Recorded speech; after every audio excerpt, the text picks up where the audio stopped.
दिलों के हकदार वो नहीं हैं जिनके ख्वाब बड़े हैं, बल्कि वे हैं जो जिद पे अड़े हैं।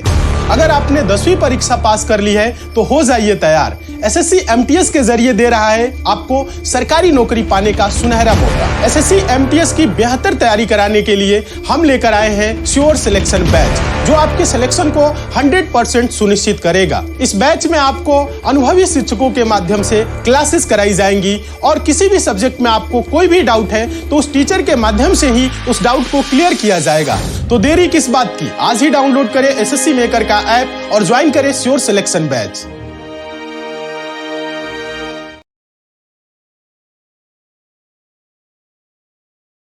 नमस्कार दोस्तों, मैं गुलशन सिंह आप सभी का स्वागत करता हूं एसएससी मेकर में। कैसे हैं आप सभी लोग? तो एक बार सभी लोग बताइए कैसे हैं आप सभी लोग। देखिए, आपको बताएं कि आपका जो एसएससी एमटीएस है ना, तो एसएससी एमटीएस का 12,500 से भी ज़्यादा वैकेंसी आपकी आई हुई है। ठीक है, 12,500 से भी ज़्यादा वैकेंसी आई हुई है। बहुत ही अच्छा मौका है, 10th पास है आप और ये वैकेंसी 2 बार आएंगी। ठीक है, तो जो बच्चे ऑलरेडी जीडी में पढ़ रहे थे तो उनके लिए भी बहुत अच्छा मौका है, क्योंकि आपका मैथ्स वही रहेगा, रीजनिंग वही रहेगा, जीएस वही रहेगा, मात्र इंग्लिश आपको पढ़ना होगा। ठीक है, तो इन सभी चीज़ों को ध्यान में रखते हुए आपको मैं यहाँ पे मैथ्स की क्लास भी करा रहा हूँ और आपको पता है यहाँ पे सारी चीज़ें मैं आपको प्रैक्टिस कराऊंगा बहुत ही अच्छे से। ठीक है, तो क्लास रहेगी आपका, ये एसएससी एमटीएस के लिए भी हेल्पफुल है, सीआरपीएफ के लिए बहुत ही हेल्पफुल है, और जो बच्चे जीडी का एग्जाम देने जा रहे हैं ना, तो जीडी का भी बहुत ही हेल्पफुल ये आपके लिए साबित होगा। ठीक है, तो चलिए, तो आज की क्लास स्टार्ट करता हूँ। इससे पहले आप सभी बच्चे जो हैं क्या करिएगा, एक बार इस क्लास को लाइक जरूर कर दीजिएगा और सारे के सारे बच्चे एक बार इस क्लास को शेयर कर दीजिएगा। ठीक है, चलिए तो आइए स्टार्ट करते हैं आज का सेशन। आज का पहला प्रश्न हम लोग लेते हैं और देखते हैं क्या है हमारा आज का पहला प्रश्न। तो जरा इस क्वेश्चन को देखिए, बहुत ही इजी क्वेश्चन है। ठीक है, आराम से आप सभी लोग क्वेश्चन कर लेते हैं। आपको बताएं कि एग्जाम में ना आसान सवाल ही आता है, ठीक, लेकिन हाँ इतने तरह से आता है कि आप उसको समझने में दिक्कत कर देते हैं और वहां पे फिर से परेशानी होने लगती है, क्योंकि आप उतना प्रैक्टिस करके नहीं जाते हैं। अब जैसे देखिए, तो एक व्यक्ति अपने समान गति की 4/9 गति से चलते हुए अपने कार्यालय में समान समय से अब 10 मिनट की देरी से पहुंच रहा है। कार्यालय पहुंचने का उसका सामान्य समय मिनटों में क्या है, आपको यहाँ पे बताना है। अब जैसे एक व्यक्ति चल रहा है सामान्य समय के 4/9 से, तो हम ये मान के चलेंगे कि वो उसकी गति को हम क्या मान लेंगे कि उसकी गति जो है ना, उसकी जो ओरिजिनल गति है ये मान लेंगे 9 की है। ठीक, अगर आप ओरिजिनल गति उसकी 9 की मान लेंगे तो क्वेश्चन में कहा गया है कि वो अपनी सामान्य गति से नहीं चल रहा है, वो अपने गति के 4/9 से चल रहा है, यानी कि अभी वो 4 से चल रहा है। ठीक, देखिए उसकी जो पहले गति थी 9 की थी, सामान्य गति 9 की थी, लेकिन अभी वो 4 से चल रहा है। तो ये आपके पास यहाँ पे स्पीड का रेशियो आ जाएगा। स्पीड का रेशियो आ जाएगा ना, तो आप यहाँ से समय का रेशियो ले लेंगे। स्पीड का जो रेशियो होता है इसका उल्टा होता है आपका समय का रेशियो। तो समय का रेशियो आपका यहाँ पे 4:9 हो जाएगा। ठीक, अगर चाल का रेशियो 9:4 का है तो समय का रेशियो 4 और 9 का हो जाएगा। तो यहां पे क्या हो जाएगा, अब क्वेश्चन में कहा गया है सामान्य समय से 10 मिनट की देरी से पहुंच रहा है, यानी पहले उसको 4 समय लगता था तो अब 9 समय लग रहा है। तो यहां पे आपको दिख रहा है यहां पे समय में देरी तो हो रही है, रेशियो में तो 5 रेशियो की देरी हो रही है, और ऐसे क्वेश्चन के हिसाब से 10 मिनट की देरी हो रही है, यानी 5 रेशियो बराबर 10 मिनट। तो 1 रेशियो बराबर क्या हो जाएगा, 1 रेशियो बराबर उसका 2 मिनट हो जाएगा। क्वेश्चन में क्या पूछा गया है कि कार्यालय पहुंचने का उसका सामान्य समय क्या था। तो सामान्य समय अगर मैं रेशियो में बात करूं तो 4 रेशियो का था, यानी कि 4 दूने का 8 मिनट उसका सामान्य समय था, वो 8 मिनट में पहुंच जाया करता था। अगर पूछे अब कितने में पहुंच रहा है तो आप कहेंगे 9 दूने का 18 मिनट में पहुंच रहा है, यानी आप यहां पे देख सकते हैं कि यहां से यहां 10 मिनट की देरी उसकी हो रही है। उसको सामान्य कितने देर में पहुंचना है, सामान्य अगर उसको पहुंचना है तो उसको 8 मिनट का समय लगा करता था, बट अब देरी से चल रहा है, थोड़ा स्लो हो गया है, तो अब वो 18 में पहुंच रहा है, पहले 8 में पहुंचा करता था। ठीक है, चलिए, तो आसान सा बस आपको क्या ध्यान रखना था, जो रेशियो चाल का होगा उसके विपरीत रेशियो हो जाता है समय का, उसका उल्टा हो जाता है आपका समय का रेशियो। ठीक है, तो ऐसे आप इस क्वेश्चन को करेंगे। आइए अगले क्वेश्चन को हम लोग करेंगे। ये क्वेश्चन भी आपका काफी अच्छा है, बहुत ही अच्छे से आप क्वेश्चन को करेंगे। कहा गया है किसी भिन्न के अंश तथा हर, अंश और हर इन दोनों का योग जो है ये आपका 11 है। अंश और हर दोनों को जोड़ेंगे तो आपका 11 आएगा। इसके बाद कहा गया है यदि भिन्न के अंश में 1 जोड़ दिया जाए तथा हर में से 2 घटा दिया जाए तो जो आपका भिन्न हो जाएगा ये 2/3 बन जाता है। तो भिन्न क्या होगा आपसे पूछा गया है कि आखिर वो भिन्न क्या है। अब देखिए क्वेश्चन में क्या कहा गया है, एक भिन्न है जिसके अंश और हर को जोड़ने पर 11 आता है। तो हम इसमें क्या करेंगे ना, इसमें ज्यादा से ज्यादा ऑप्शन का यूज करेंगे। अब जैसे भिन्न देखिए तो अंश और हर जोड़े तो 5 6 11, 6 5 11, 8 3 11 और 3 8 11, सबको जोड़ने पर 11 आ रहा है। ठीक है, इसके बाद का कंडीशन कहा गया है कि अंश में 1 जोड़ दीजिए, यानी अंश में अगर 1 जोड़ दे और हर में से 2 घटा दे तो ये कितना हो जाएगा। आप कहेंगे सर ये 6/का, ये तो 6/4 हो गया, तो 6/4 का मतलब ये 3/2 हो जाएगा। यानी कि यहां 3/2 हो रहा है, लेकिन क्वेश्चन के हिसाब से इसको तो 2/3 होना था, यानी ये आपका गलत हो गया है, ये तो आपका सही नहीं हुआ। अच्छा, यही चीज इस पे करते हैं, अंश में 1 जोड़ते हैं, हर में से 2 घटाते हैं, तो ये तो 7/3 हो गया, ऐसा भी नहीं है, तो ये भी गलत है। इसके अंश में 1 जोड़ते हैं, हर में से 2 घटाते हैं, ये तो 9/1 हो गया, ये भी नहीं है। यानी एक ही ऑप्शन बचा, ये सही हो जाएगा, लेकिन इसको भी चेक करते हैं हम लोग। ठीक है, इसके अंश में 2 जोड़ दिए, 1 मिनट, इसके अंश में 1 जोड़ दिए और इसके हर में से 2 घटा दिए, तो 3 + 1 4 हो गया, 8 में से 2 गया, 6 बच गया, तो ये आपका 2/3 हो जाएगा। क्या हो जाएगा, सही जवाब यही बन रहा है ना। ऐसा ही कुछ हो रहा था, जब आप अंश में 1 जोड़ रहे हैं, हर में से 2 घटा रहे हैं, तो 2/3 होना चाहिए। तो कौन सा इक्वेशन हो रहा है, तो ऑप्शन डी हो रहा है, तो ऑप्शन डी यहाँ पे आपका सही जवाब हो जाएगा। ठीक है, इसका सबसे बेस्ट मेथड है ना कि ऑप्शन से ही किया जाता है, ऐसे क्वेश्चन को ऑप्शन से ही करना सबसे बेहतर होता है। ठीक, बाकी ऐसे करेंगे हो तो जाएगा, लेकिन आप थोड़ा सा फंस जाएंगे। कैसे, लेकिन कर सकते हैं। देखिए हम ये मान के चलेंगे कि हमारा जो अंश है ये x है और हमारा हर क्या हो जाएगा। क्वेश्चन में कहा गया है अगर अंश और हर को जोड़ेंगे तो 11 आ जाएगा। तो अगर आप अंश को x मान लेंगे तो हर को 11 माइनस का x मानना पड़ेगा। ठीक, अब इन दोनों को जोड़ के देख लीजिए, आपका यहां पे 11 हो जाएगा। आगे क्वेश्चन में कहा गया है यदि अंश में 1 जोड़ दिया जाए, यानी यहां पे अगर आप 1 जोड़ दें और हर में से 2 घटा लें, तो आपका जो नया वाला इक्वेशन बन जाएगा, नया वाला भिन्न बन जाएगा 2/3। अब मात्र इसको सॉल्व कर लीजिए, तो इसको यहां गुणा करेंगे, ये आपका 3x + का 3 हो जाएगा, ये आपका बराबर में 2 और यहां पे 11 में से 2 गया, आपका 9 बच जाएगा, 9 माइनस का x हो जाएगा। ठीक है, तो ये आपका 3x + का 3 हो जाएगा और बराबर में 9 दूने 18 माइनस का 2x हो जाएगा। इस 2x को इधर ले जाएंगे तो ये आपका 3 + का 2 5x हो जाएगा और 5x को इसको यहां करेंगे तो 18 में से 3 जाएगा 15, तो x की वैल्यू आपकी यहां से 5 या 15 हो जाएगी। x की वैल्यू 3 आ जाएगी। आपने कहा था कि मेरा अंश x यानी कि 3 है और हर 11 माइनस का x यानी 11 माइनस का 3 है, तो क्या हो जाएगा 3/8 आपका आंसर हो जाएगा। और यहां से भी यही आ रहा है, लेकिन इतना क्यों करना है, जब हमारे पास आराम से आंसर आ रहा है तो हम इतने चक्कर में नहीं फंसेंगे। ठीक है, चल आइए इस क्वेश्चन को देखिए। इस क्वेश्चन में क्या कहा गया है, इस क्वेश्चन में कहा गया है दो वस्तुओं को जो कीमत है, दो वस्तुओं के कीमतें जो हैं ये 4 और 5 के अनुपात में है। यदि जो आपकी पहली वस्तु है, इस पहली वस्तु की कीमत को x% बढ़ा दी जाए और जो दूसरी वस्तु है इसकी कीमत को 30% से कम कर दिया जाए, तो आपसे पूछा गया है a और b की नई कीमतों का अनुपात 10 और 7 हो जाता है। तो आपसे यहाँ पे x का मान पूछा गया है कि यानी कि x क्या हो जाएगा, आप यहाँ पे जरा बताइए। तो देखिए आराम से सॉल्व करिए, कोई दिक्कत नहीं है, बहुत जल्दबाजी करने की जरूरत नहीं है, आराम से सोच समझ के सॉल्व करना है। अब जैसे देखिए तो आपको दो वस्तुओं की कीमतों का अनुपात 4 और 5 का दिया गया है। ठीक है, ये तो आप सबको दिख रहा है। अब इसमें क्या हुआ है, इसमें में प्रतिशत वृद्धि और प्रतिशत को घटाया भी गया है। आपको मैंने सिखा रखा है, अगर आप पुराने स्टूडेंट है तो कोई दिक्कत नहीं है, नए भी होंगे तो मैंने कहा है ना कि अगर प्रतिशत से बढ़ाना हो या प्रतिशत से घटाना हो तो आप क्या करिएगा, इस इक्वेशन को, ये जो आपका रेशियो है ना, इसको 4-5 नॉर्मल ना मान के ऐसा मान लीजिए कि ये 400 है और ऐसा मान लीजिए 500 है। इससे कोई फर्क तो पड़ेगा नहीं, आपका अभी भी रेशियो 4 और 5 का ही है। ठीक, तो क्या हो जाएगा, आप मान लेंगे कि एक वस्तु की कीमत 400 है और दूसरे वस्तु की कीमत आप मान लीजिए कि 500 है।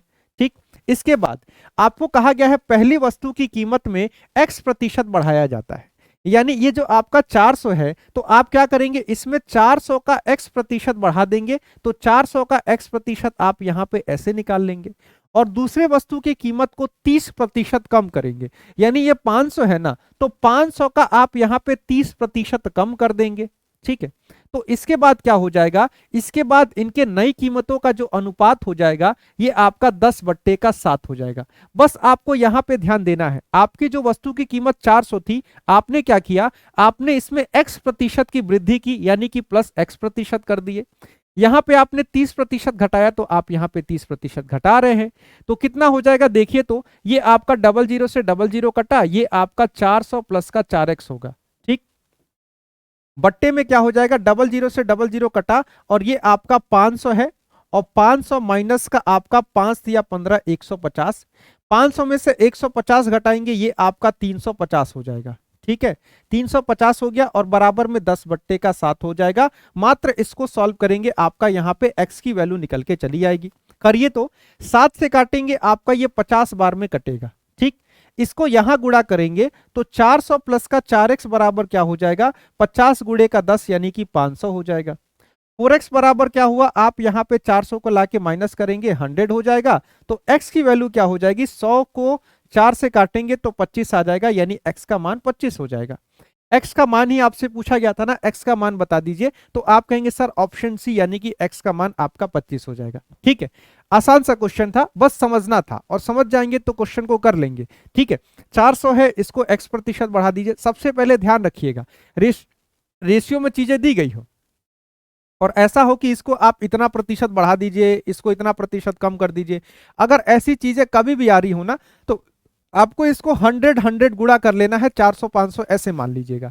इससे आपको परसेंटेज निकालना बहुत आसान पड़ जाएगा। अब ऐसे इसका x% निकालते, इसका 30% निकालते, इसमें थोड़ा सा फंसने की चांसेस होती है। ठीक है, तो अपने काम को हमेशा आसान रखना होता है। ठीक, चलिए आइए इस क्वेश्चन को करिए, और सारे बच्चे क्लास को सबसे पहले लाइक कर दीजिए। सारे के सारे बच्चे क्लास को लाइक कर दीजिएगा। नए बच्चे चैनल को सब्सक्राइब करके चैनल से जरूर जुड़ेंगे। ठीक है, चलिए आइए जरा इस क्वेश्चन को देखिए, तो बहुत ही मजेदार क्वेश्चन है।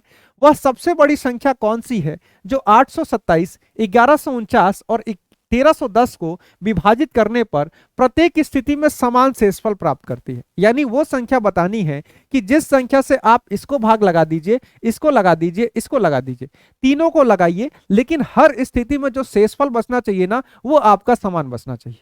अब आपको मैंने सिखाया है, आपको सबसे बड़ी संख्या निकालनी है, यानी यहां से कुछ आपको आइडिया लग रहा होगा कि हमको यहां पे HCF निकालना पड़ेगा। क्या निकालना पड़ेगा, HCF निकालना पड़ेगा। अच्छा, और कौन सा केस है, सबसे पहले केस को पहचानिए। तो ये समान शेषफल वाला केस है। कौन सा केस है, आपको यहाँ पे समान शेषफल चाहिए। ठीक है, तो समान शेषफल में हम क्या करते हैं, आपको सबसे पहले बता दूं, संख्याओं को एक दूसरे में से घटा देते हैं। जैसे ये आप क्या करिएगा, 1149 में से आप 827 को घटा लीजिएगा, और 1310 में से 11 से 49 को घटा दीजिएगा। ठीक है, कितना हो जाएगा, 1149 में से 827 घटाएंगे तो यहां तो 2 बच गया, 14 में से 2 गया आपका यहां पे बच जाएगा, 1 मिनट, 4 में से 2 गया 2 बच जाएगा, और 11 में से 8 गया 3 बच जाएगा। और इसको जब इसमें से घटाएंगे तो यहाँ पे तो आपका 10 में से 9 गया 1 बचा, और आपका 10 में से 4 गया आपका 6 बचा, और यहाँ पे 12 में से 11 गया, यानी कि आपका 12 में से 11 गया 1 बच जाएगा। तो घटाने के बाद जो भी संख्याएं आपके पास बचेंगी, ध्यान रखिएगा, पहले संख्याओं को आपस में घटाइए। इसमें से इसको घटा दीजिए, इसमें से इसको घटा दीजिए। ठीक है, इसमें से इसको भी घटाया जाता है, लेकिन उसकी जरूरत नहीं है। आप मात्र इसमें से इसको घटा दीजिए, और घटाने के बाद जो भी संख्याएं बची हैं, इनका आप HCF ले लीजिए। तो जरा HCF लेके देखिए, तो अगर आप 161 और 322 का HCF लेने जाएंगे तो 161 दूने का 322 हो जाएगा। ठीक है, ये 322 हो जाएगा, यानी कि HCF क्या हो जाएगा, HCF आपका यहाँ पे 161 हो जाएगा। ठीक है, HCF 161 हो गया, यानी कि वो संख्या क्या है, वो संख्या आपकी 161 है। आप चाहे तो अपनी मन की संतुष्टि के लिए 161 से इसको भी भाग दे के देख लीजिए, इसको भी भाग दे के देख लीजिए, इसको भी भाग दे के देख लीजिए। तीनों ही स्थिति में आपके जो शेषफल बचेंगे ना, ये शेषफल आपके तीनों जगह समान रहेंगे। जो शेषफल यहां बचेगा वही यहां बचेगा, वही यहां बचेगा, तीनों के तीनों शेषफल आपके यहां पे समान होने वाले हैं। ठीक है, चलिए आइए अगले क्वेश्चन को हम लोग करते हैं, नेक्स्ट क्वेश्चन ट्राई करेंगे। चलिए, इस क्वेश्चन में क्या कहा गया है, ए बी और सी की जो कार्य क्षमता है इसका अनुपात 2 5 और 3 का है। एक साथ कार्य करते हुए वे किसी कार्य को 27 दिन में पूरा कर सकते हैं। अब बी और सी अगर एक साथ कार्य करे तो उस कार्य के 4/9 भाग को कितने दिन में पूरा करेंगे, आपसे ये पूछा गया है। तो क्वेश्चन क्या है, अब क्वेश्चन में आप ए बी सी की तो सबसे पहले आपको यहाँ पे कार्य क्षमता दे दी गई, ठीक है। यानी कहने का मतलब है कि जो ए है एक दिन में कितना काम करता है, 2 यूनिट, ये करता है 5 यूनिट और ये करता है 3 यूनिट। इतने काम ये लोग कर रहे हैं, ठीक। अगर तीनों एक साथ काम करेंगे तो आप यहां से देखेंगे 2 + 5 7 और 7 + 3 यानी कि 10 यूनिट का काम होगा। तीनों एक साथ काम करेंगे तो काम 10 यूनिट का होगा। और कितना समय लगता है, तो इनको काम को खत्म करने में 27 दिन का समय लगता है। अगर एक दिन में 10 यूनिट काम होता है और 27 दिन में काम खत्म हो रहा है तो टोटल आप कहेंगे कि सर 270 यूनिट का काम होगा। कितना काम होगा, टोटल 270 यूनिट का काम आपके पास होगा। अच्छा, अब 270 यूनिट का काम है लेकिन पूरे काम को नहीं करना है। क्वेश्चन में यह भी कहा गया है कि मात्र 4/9 भाग को ही करना है। टोटल काम 270 यूनिट, आपको इसका मात्र 4/9 भाग करना है। यानी कि कितना हो जाएगा, 9 × 27 30, यानी कि सिर्फ और सिर्फ 120 यूनिट का काम करना है। ये काम कौन करेगा, तो ये काम आपको बी और सी दोनों मिलके करेंगे। बी और सी दोनों मिलके करेंगे। 120 यूनिट का काम है। बी एक दिन में 5 यूनिट करता है और सी एक दिन में 3 यूनिट करता है। तो 120 यूनिट का काम है, एक दिन में 8 यूनिट काम होता है। तो टोटल काम को करने में कितना समय लगेगा, टोटल काम को करने में 15 दिन का समय लगने वाला है। कितना समय लगेगा, टोटल काम को करने में आपका यहाँ पे ऑप्शन बी यानी कि 15 दिन का समय लगेगा। ठीक है, आया समझ में ना, आसान सा है, आराम से। अगर कार्य दक्षता पता है ना और कुल कार्य पता है तो इसके बाद तो आपसे कुछ भी पूछा जाए आप आराम से निकाल सकते हैं, इसमें आपको कोई दिक्कत नहीं आता है। ठीक है, बस ये 2 चीजें आपको यहाँ पे पता होनी चाहिए। ठीक, चलिए आइए जरा इस क्वेश्चन को करते हैं। अब देखिए इस क्वेश्चन में क्या कहा गया है, आपका ये कहा गया है हरि ने वार्षिक ब्याज 10% की दर पर एक निश्चित राशि x को, राशि क्या है, x है, इसका निवेश किया है। ठीक है, यदि निवेश साधारण ब्याज पर देय है, यदि जो आपका निवेश है, थोड़ा सा छोटा करूंगा, यदि जो आपका निवेश है ना, ये निवेश साधारण ब्याज पर किया जा रहा है तो आपसे पूछा गया है 4 साल के अंत में प्राप्त कुल धनराशि जो है ये आपकी 21,000 है, तो x का मूल्य बताना है। अब 4 साल पे देखिए आपने कुछ पैसा लगा दिया, ठीक है, आपने x रुपए लगाया है और 4 साल के बाद ये राशि बढ़ के 21,000 हो गई है। तो आपसे यही तो पूछा गया है कि ये x कितना था, कितना पैसा आपने लगाया था, आप बता दीजिए। तो आपको एक छोटा सा कॉन्सेप्ट हम बताते चलते हैं। कहते हैं कि प्रिंसिपल को आप 100% मान लीजिए। जब आप प्रिंसिपल को 100% मान लेंगे तो जो आपका साधारण ब्याज यानी कि एसआई हो जाएगा ना, तो उस केस में एसआई आपका आरटी प्रतिशत होता है, यानी कि दर गुने का समय का प्रतिशत आपका हो जाएगा।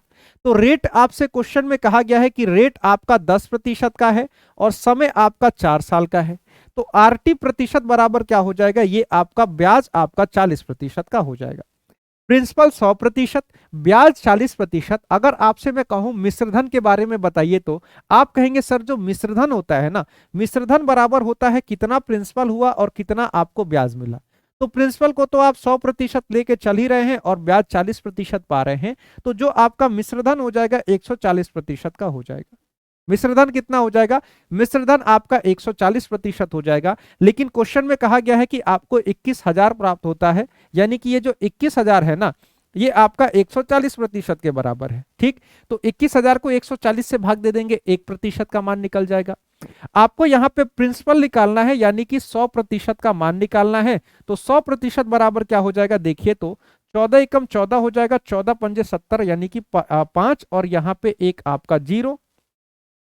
150 गुणे का 100 यानी कि कितना हो जाएगा, ये आपका 15,000 हो जाएगा। आपने कितना राशि निवेश किया था, आप कितना पैसा निवेश किए थे, तो आप यहाँ पे 15,000 रुपए निवेश किए थे। ठीक है, ये मेथड सबसे बेस्ट है। ठीक है, सबसे बेस्ट मेथड है, आराम से पूरा का पूरा सवाल आप यहाँ से लगा पाएंगे। कितना हो जाएगा, तो आपका जो आंसर हो जाएगा ऑप्शन डी, यानी कि 15,000 आपका यहाँ पे सही जवाब हो जाएगा। ठीक है, चलिए आइए इस क्वेश्चन को हम लोग करेंगे। इस क्वेश्चन को यहाँ पे करते हैं। ठीक है, अब देखिए इस क्वेश्चन में क्या कहा गया है, ध्यान से करिएगा, रेशियो का सवाल है, बहुत ही अच्छा सवाल है। ठीक है, देखते हैं कितने बच्चे इसको कर पाते हैं। तो कहा गया है 3780 रुपए की एक राशि को ए, बी और सी 3 लोगों के बीच में इस प्रकार विभाजित किया जाता है कि यदि उनके शेयरों में 130 रुपया 150 रुपया और 200 की कमी की जाती है ना, तो वे 5, 2 और 4 के अनुपात में हो जाते हैं। तो अब सी का मूल हिस्सा कितना था आपको बताना था, यानी कि सी को आपने कितना दिया है। आपने सबसे पहले क्या किया है, 3780 रुपए को 3 भागों में बांटा है। ए को दिए हैं, आप बी को दिए हैं, आप सी को दिए हैं, ठीक। इसके बाद आपने क्या किया है, इनमें से ए से आप 130 रुपए ले रहे हैं, बी से 150 ले रहे हैं और सी से 200 रुपए ले रहे हैं। तो उसके बाद जो इनके पास पैसा बचा है ना, उसका रेशियो आपका 5, 2 और 4 का है, ठीक। अब देखिए, अब हमने कितना पैसा बांटा था, ए बी और सी के बीच में कुछ पैसा हम बांटे थे, नहीं पता है कितना बांटे थे, ये नहीं पता है, लेकिन इतना पता है कि कुल मिला के हम 3780 रुपए बांटे थे, ये जानते हैं, ठीक। अब क्या करिए, अगर आपने पैसा निकालना शुरू किया तो आप पैसा बांट तो दिए, अब आप क्या कर रहे हैं, ए से पैसा वापस ले लिए 130 रुपए, बी से भी ले लिए 150 रुपए निकाल लिए और सी से आप 200 रुपए निकलवा लिए। तो अब आपका जो निकालने के बाद का रेशियो कितने का है, निकालने का बाद का रेशियो है 5, 2 और 4 का, ठीक है। तो पहले तो मान लीजिए आप 3780 रुपए दिए थे, अब आप तो इनसे पैसा वापस भी ले रहे हैं, तो जब पैसा वापस ले लिए तब तो 3780 नहीं दिए हैं, कितना वापस लिए हैं अब ये देख लिए। तो आप वापस लिए हैं टोटल 3780 तो दिए थे और वापस आप ले लिए 200, 300, 480 रुपए, यानी कि अब आपने इनको कितना बांट रखा है, अब कहेंगे कि अब तो मात्र 3300 ही बांटे हैं, क्योंकि 480 तो हम वापस ले लिए, ठीक। तो अब जो कहा गया है, आपका पैसा निकालने के बाद का अनुपात 5, 2 और 4 का है। तो 5, 2, 4 का मतलब क्या है, 5, 2, 7 और 7 + 4 यानी कि 11 रेशियो। 11 रेशियो बराबर आपका 3300, तो एक रेशियो बराबर कितना, तो एक रेशियो बराबर 300, एक रेशियो का मान कितना, 300। आपसे पूछा गया है सी को पहले कितना पैसा दिया गया था। अगर यहां पे बात करूं तो 4 रेशियो आ रहा है, तो निकालने के बाद आपने कितना हो गया, एक रेशियो बराबर 300 है, तो 4 रेशियो बराबर आपका 4 गुणे का 300 यानी 1200 हो गया। आपने पैसा सी से ले लिया है, उसके बाद सी के पास अभी 1200 रुपए बचा हुआ है। तो अब ये देखिए सी से आप कितना पैसा लिए हैं, तो आप कहेंगे सी से 200 रुपए हम लिए हैं। तो अभी सी के पास अगर 1200 है और आपने इससे 200 रुपए लिया था, तो चलिए इसका 200 रुपए लौटा दिए, यानी कि सी को आपने कितना दिया था, शुरू में आपने सी को 1400 रुपया दिया था।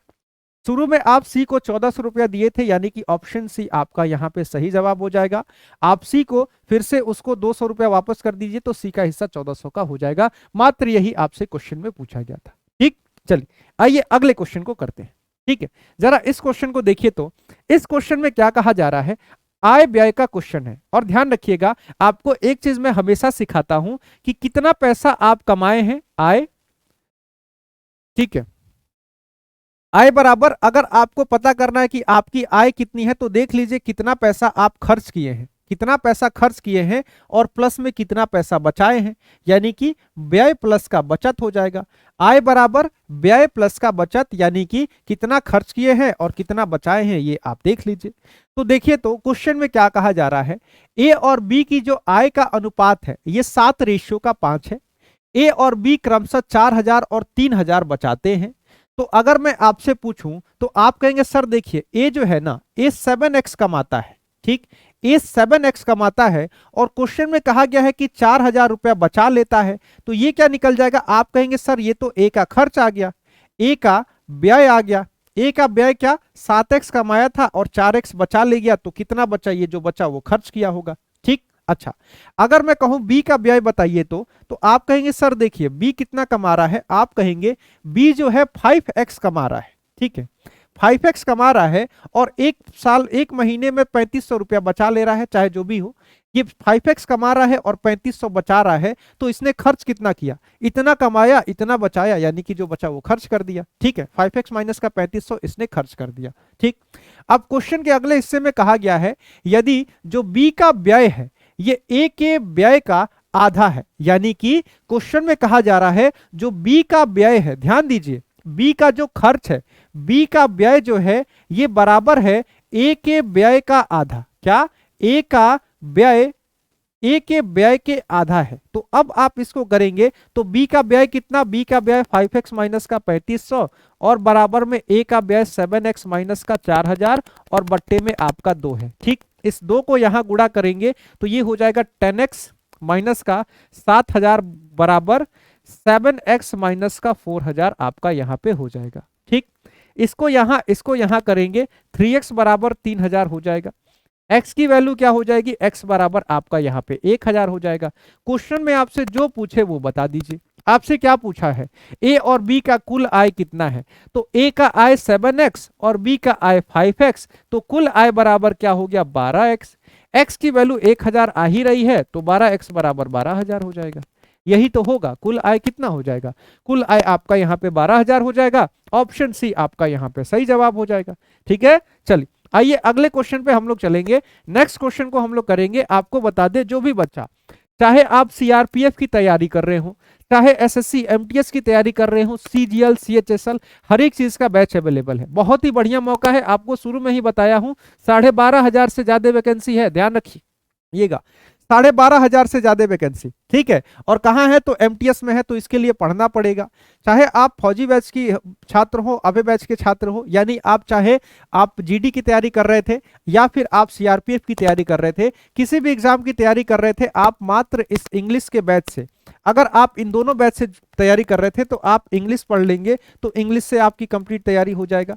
अगर शुरू से तैयारी करना चाहते हैं तो एमटीएस के बैच से जुड़ जाइए, कंप्लीट तैयारी आपकी यहाँ पे हो जाएगी। ठीक है, चलिए आइए अगले क्वेश्चन को हम लोग करेंगे। नेक्स्ट क्वेश्चन को यहाँ पे करते हैं। देखिए इस क्वेश्चन में क्या कहा गया है।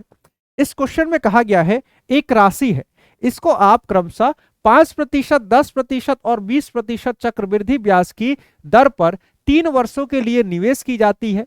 यदि 3 वर्षों में जो ब्याज है ये 4632 हो जाता है, तो निवेश की गई राशि कितनी है, आपको यहाँ पे बताना है कि यानी कि आपने कितना पैसा निवेश किया है, बताइए। तो अब देखिए, आपको हम रेशियो मेथड सिखाते हैं ना सीआई निकालने का, तो इसमें 3 अलग अलग ब्याज की दर है, तो कोई दिक्कत नहीं है, 3 अलग अलग हो चाहे 4 अलग अलग हो, उससे हमको क्या करना है। 5% का मतलब 5/100, यानी कि शॉर्ट में लिखूंगा 1/20। 10% का मतलब 10/100, यानी कि 1/10। 20% का मतलब 20/100, यानी कि 1/5। अर्थात कहने का मतलब है, अगर मान लीजिए पहले वर्ष में आप 20 रुपया रखेंगे तो इस पे 1 रुपए का ब्याज मिलेगा, 20 पर 1 का ब्याज मिलेगा और ये राशि बढ़ के 21 रुपए हो जाएगी। ठीक, दूसरे वर्ष में अगर 10 रुपया रखेंगे तो इस पे 1 का ब्याज मिलेगा, ये बढ़ के 11 रुपया हो जाएगा। अगर तीसरे वर्ष में 5 रुपया रखेंगे तो 1 का ब्याज मिलेगा, ये बढ़ के 6 रुपया हो जाएगा।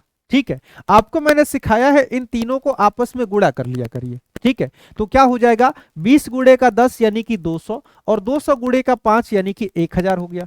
ठीक है, इसी तरह इसको गुणा करेंगे तो सबसे आसान है, 21 में 6 से गुणा करिए 126, 126 में 11 को गुणा कर दीजिए, तो सबसे पहले 6 लिखेंगे, इन दोनों को जोड़ेंगे 6 और 2 8 हो जाएगा, इन दोनों को जोड़ेंगे 2 + 1 3 हो जाएगा। इसके बाद 1 को यहां लिख लेंगे, यानी कि 1000 जो है आपका बढ़ के 1386 हो रहा है। लेकिन क्वेश्चन में आपको कहा गया है सिर्फ और सिर्फ ब्याज दिया गया है, तो आप यहां पे देखेंगे 386 रुपए का ब्याज मिल रहा है। कितने का, 386 रुपए का। लेकिन क्वेश्चन में तो कुछ और दिया है, क्वेश्चन में कहा गया है कि आपको 4632 का ब्याज मिलेगा, यानी जो 386 है ये 4632 के बराबर है, तो एक किसके बराबर हो जाएगा, एक हो जाएगा 4632 बट्टे में 386। आपको यहां पे क्या निकालना है, प्रिंसिपल, यानी कि आपको यहां पे 1000 का मान निकालना है। किसका मान निकालना है, आपको यहाँ पे 1000 का मान निकालना है, क्योंकि ये आपका प्रिंसिपल होगा, ये आपका मिश्रधन होगा, तो प्रिंसिपल को आपने 1000 माना है तो 1000 का मान निकाल लीजिए। चलिए अब थोड़ी सी कटिंग आपको करनी पड़ेगी, तो कटिंग देखते हैं कैसे होगा। 2 से काट के देखे क्या, 2 एकम 2, 2 9 18, 2 3 6, 2 दूना 4, 2 3 6, 2 एकम 2, 2 6 12, 193। 193 से काटते हैं तो 193 कम 193, 31 और 7 हो जाएगा 38, 38 और 6 2, ठीक है, 12 बार में कटेगा, तो 12 गुणे का 1000 यानी कि क्या हो जाएगा, ये आपका 12000 हो जाएगा। ठीक है, कितना हो जाएगा, ये आपका 12000 हो जाएगा। ऑप्शन बी सही जवाब हो जाएगा। यानी कि आपने कितना पैसा निवेश किया था, तो आप 12000 रुपए निवेश किए थे और 3 अलग अलग ब्याज की दर थी, तो इस पे प्राप्त हुआ आपका मिश्रधन, यहां से पता चल गया। चलिए आइए अगले क्वेश्चन को देखते हैं। इस क्वेश्चन में क्या कहा गया है, किसी संख्या का लस उसके मसस का 45 गुना है, यानी कि जो आपका एलसीएम है, ये क्या है, एलसीएम जो है ये एचसीएफ का 45 गुना है। ठीक, एलसीएम जो है एचसीएफ का 45 गुना है, ऐसा क्वेश्चन में कहा जा रहा है। ठीक, यदि पहली संख्या जो है ये आपकी 125 है, ठीक है, आपकी पहली संख्या 125 है और इसके बाद कहा गया है दोनों संख्याओं में लसा एवं मसा का जो योग है ये 1150 है, तो आपको दूसरी संख्या बतानी है कि दूसरी संख्या क्या होगी। ठीक है, अच्छा अब कैसे करेंगे, हम मान लेंगे कि हमारा आपसे कहा गया है एलसीएम और एचसीएफ को जोड़ने पर एलसीएम प्लस का एचसीएफ बराबर 1150 आएगा। ठीक, आप क्वेश्चन में कह रहे हैं जो हमारा एलसीएम है ना एचसीएफ के 45 गुना है, यानी एलसीएम की जगह मैं 45 एचसीएफ लिख दूंगा और एचसीएफ की जगह पे मेरा एचसीएफ है ही, तो ये बराबर हो जाएगा 1150 के। 45 प्लस 1 यानी कि 46 एचसीएफ बराबर क्या हो जाएगा, ये आपका 1150 हो जाएगा। तो एचसीएफ बराबर क्या हो जाएगा, मात्र यही आपको निकालना है। एचसीएफ बराबर क्या हो जाएगा 1150 बट्टे का 46 हो जाएगा। तो देखिए तो आप इसको काटेंगे अगर तो 23 दूने का 46 कटेगा और 23 पंजे 115 हो जाएगा, 50 बार में 2 से काटेंगे, एचसीएफ आपका 25 आ जाएगा। एचसीएफ 25 आ गया, एचसीएफ कितना आ गया 25, तो एलसीएम कितना आ जाएगा, एलसीएम हो जाएगा 25 गुणे का 45। अभी ऐसे ही रहने दीजिए, इसके आगे मत करिएगा। ठीक, क्वेश्चन में कहा गया है यदि एक संख्या 125 है तो दूसरी संख्या ज्ञात करनी है, यानी इसके आगे आप कौन सा नियम लगाएंगे, इसके आगे आप नियम लगाएंगे कि पहली संख्या गुणे में दूसरी संख्या बराबर क्या होता है, ये होता है एलसीएम गुणे का एचसीएफ होता है। आपको पहली संख्या 125 पता चल गया है, दूसरी संख्या नहीं पता है। एलसीएम यहां से पता चल रहा है कि 25 गुणे का 45 है और एचसीएफ कितना है 25 है, बस यही सॉल्व करना है। 25 पंजे 125 और 5 से काटेंगे 9 बार में 45 कट जाएगा, तो दूसरी संख्या क्या हो जाएगा 25 गुणे का 9, यानी कि दूसरी संख्या आपकी यहाँ पे 225 हो जाएगी। दूसरी संख्या क्या हो जाएगा, दूसरी संख्या आपका ऑप्शन डी यानी कि 225 होने वाला है, और यही आपसे क्वेश्चन में पूछा गया था। ठीक है, चलिए आइए इस क्वेश्चन को करते हैं। अच्छा, आपको डिविजिबिलिटी रूल सिखाए हैं, हर एक चीज सिखाए हैं। तो यहाँ पे क्या कहा गया है, यहाँ पे एक संख्या दी गई है, संख्या क्या है 7x 53 45 और y, ये संख्या है। अब संख्या में कहा गया है कि ये संख्या 110 से कट रही है।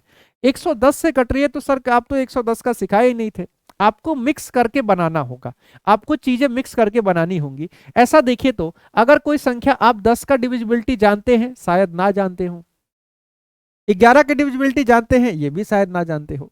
अगर कोई संख्या 10 से कट जाए और कोई संख्या 11 से कट जाए तो फिक्स है कि वो संख्या 110 से कटेगी। ठीक, ये तो फिक्स हो जाएगा। अब 10 का डिविजिबिलिटी क्या होता है, 10 का डिविजिबिलिटी के लिए बस ये चाहिए ना कि अंतिम अंक 0 होना चाहिए। अगर कोई भी संख्या 10 से कट रहा है, यानी कहने का मतलब है कि लास्ट अंक अगर 0 है तो वो संख्या फिक्स है, 10 से कटेगा।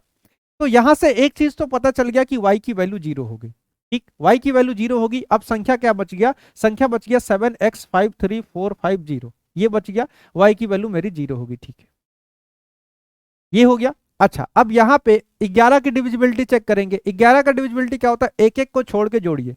7 + 5 12, 12 × 4 16, 16 प्लस का 0 यानी कि 16। अब यहां जोड़िए तो जो बची हुई संख्या है 5 3 8, 8 प्लस का x। अब कहा जाता है कि इसमें से इसको घटाइए, यानी कि आप 16 में से 8 प्लस का x को घटाइए। अब ये घटाने के बाद या तो 0 आ जाए या तो कोई ऐसी संख्या आ जाए जो कि 11 से कटती हो। तो जब इसको मैं घटाऊंगा तो 16 में से आप यहां देखेंगे 16 माइनस का 8 माइनस का x, 16 में से 8 गया, 8 माइनस का x, तो इसको 8 में से x घटा के हम मात्र 0 ही बना पाएंगे। ठीक है, 8 में से कोई भी ऐसी संख्या नहीं घटाएंगे जिससे, ऐसी संख्या कोई भी नहीं घटा सकते हैं कि जिससे ये 11 बन जाए, तो ये 0 ही बनाना पड़ेगा। तो x बराबर क्या हो जाएगा, x बराबर 8 हो जाएगा। अब क्वेश्चन देखिए क्या पूछा गया है, क्वेश्चन में पूछा गया है x प्लस का 5y, x की वैल्यू तो 8 आ गई है। अब y 0 है तो ये आपका 0 हो जाएगा। तो क्या हो जाएगा, आपको यहाँ पे x प्लस का 5y बराबर क्या हो जाएगा, ऑप्शन ए, यानी कि ये आपका 8 हो जाएगा। ठीक है, क्या आंसर हो जाएगा, तो आपका जो आंसर हो जाएगा ये आपका ऑप्शन ए यानी कि 8 यहाँ पे सही आंसर हो जाएगा। ठीक है, चलिए आइए अगले क्वेश्चन पे चलेंगे। तो डिविजिबिलिटी आपको याद है ना, तो किसी क्वेश्चन में नहीं फंसने वाले हैं, बस डिविजिबिलिटी को याद कर लीजिए, आपको बहुत ही आसान होता है, बहुत ही बढ़िया से सिखाए भी हैं, यूट्यूब पे भी सिखाए हैं, ऐप पे भी सिखाए हैं, हर जगह सिखाए हैं, तो कहीं से भी सीख लीजिए। ठीक, चलिए अब यहां पे देखेंगे, कहा गया है एक घनाभ की लंबाई चौड़ाई क्रमशः 10% और 20% बढ़ जाती है और जो इसकी ऊंचाई है ये 20% कम हो जाती है। तो घनाभ के आयतन में कितने प्रतिशत की वृद्धि होगी आपको बताना है। अब देखिए आपको सिखाए थे, अगर मान लीजिए कोई भी फिगर हो, उसमें अगर सिर्फ क्षेत्रफल की बात हो, एरिया की बात हो, तब तो हम लोग फॉर्मूला लगा लेते हैं, एरिया वाले केस में फॉर्मूला लगा लेंगे। लेकिन जब आयतन पे बात आएगी तो आयतन के केस में हम रेशियो वाले मेथड का इस्तेमाल करेंगे या फिर फ्रैक्शन मेथड का इस्तेमाल करेंगे। अब यहाँ पे कहा गया है कि लंबाई है, चौड़ाई है और ऊंचाई है। तो लंबाई जो है ये 10% बड़ी है, चौड़ाई जो है ये आपका 20% बड़ी है और ऊंचाई जो है ये आपका 20% कम हो गया है।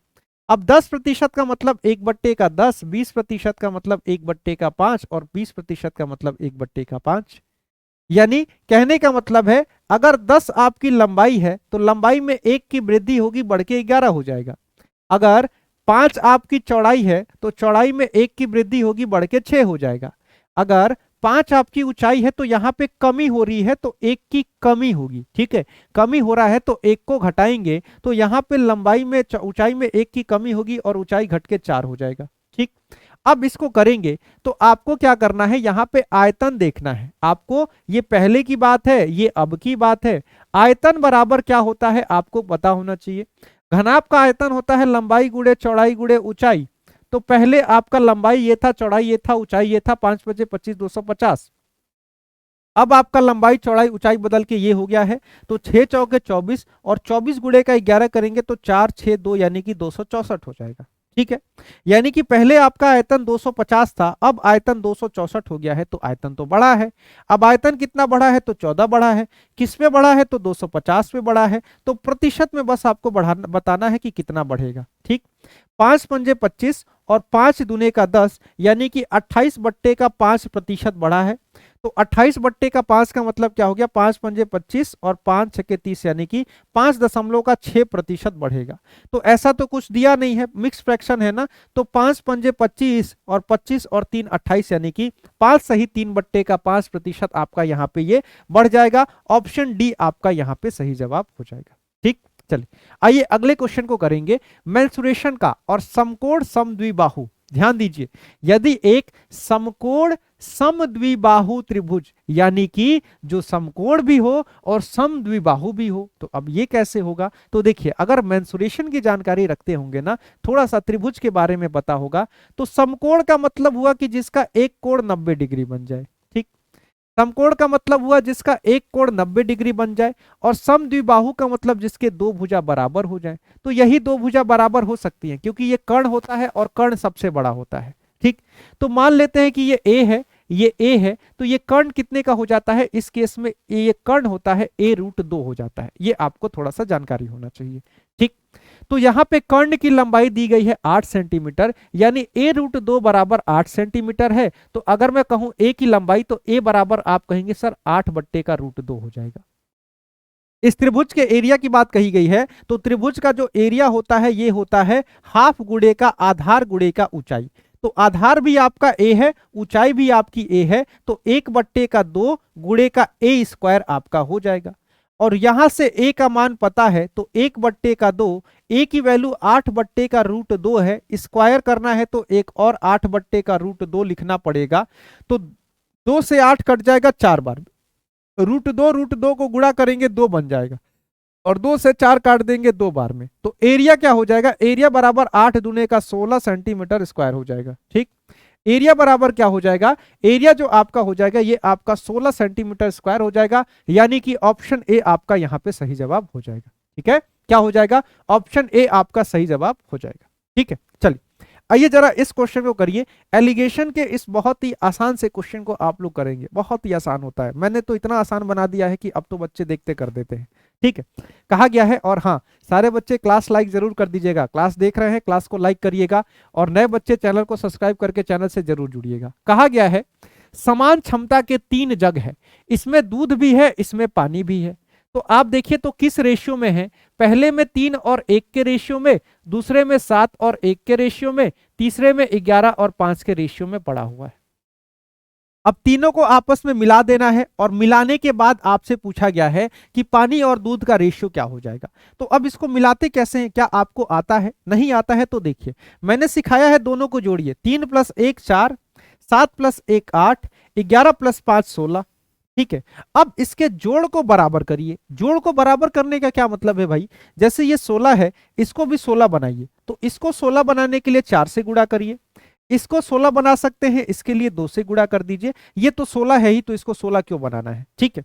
तो अगर आप 4 से गुणा करेंगे तो ये हो जाएगा 4 तिये का 12, और ये हो जाएगा 4 एकम 4, ये हो जाएगा 7 दूने का 14, ये हो जाएगा 2 एकम 2, ये हो जाएगा आपका 11 और 5 है ही। तो अब देखिए तो 12 4 16, 14 2 16, 11 5 16, सब 16 16 16 हो गया।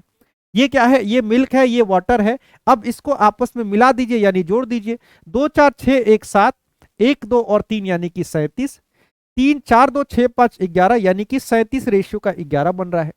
दूध और पानी का अनुपात क्या बन रहा है, ये 37 रेशियो का 11। आपको ऑप्शन में कोई नहीं दिख रहा है, क्यों नहीं दिख रहा है, क्योंकि यहाँ पे पानी पहले है दूध बाद में है, और ये जो निकाले हैं दूध पहले है पानी बाद में है, यानी कि 11 और 37 का रेशियो हो जाएगा। ऑप्शन बी आपका सही जवाब हो जाएगा।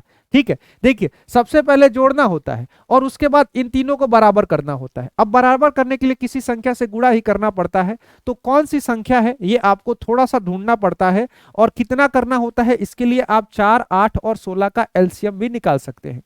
4 8 और 16 का एलसीएम 16 हो जाएगा। अब ये देखिए कि इसमें कौन सी संख्या गुणा कर दे कि 16 बन जाए, इसमें क्या गुणा करे कि 16 बन जाए, इसमें क्या गुणा करे कि 16 बन जाए, यानी कि ऑप्शन बी आपका सही जवाब हो जाएगा। ठीक है, चलिए इस क्वेश्चन को जरा हम लोग करेंगे। इस क्वेश्चन में कहा गया है कि 18 बट्टे का 5 है, इसके साथ 6 बट्टे का 5 है, और इसके साथ 18 बट्टे का 125 है। तो इसका आपको एलसीएम निकालना है। ठीक, इसका एलसीएम निकालना है। तो एलसीएम कैसे निकलेगा, देखिए तो कभी भी अगर फ्रैक्शन में चीजें दी गई हो तो ऊपर वाले का एलसीएम निकाल दीजिए। जो कहा है ऊपर वाले पे कर दीजिए, और जो नहीं कहा है नीचे वाले पे कह दीजिए। यानी कि एचसीएफ नहीं कहा है तो एचसीएफ नीचे वाले पे कर दीजिए और ऊपर वाले का एलसीएम निकाल दीजिए। तो ऊपर वाले का एलसीएम क्या हो जाएगा, 18 6 और 18 का जब एलसीएम निकालेंगे, आप लोग निकाल के देखिए, ये आपका 18 आ जाएगा। ठीक, और नीचे आपको एचसीएफ निकालना है 5 5 125 का जब एचसीएफ निकालेंगे तो ये आपका 5 आ जाएगा।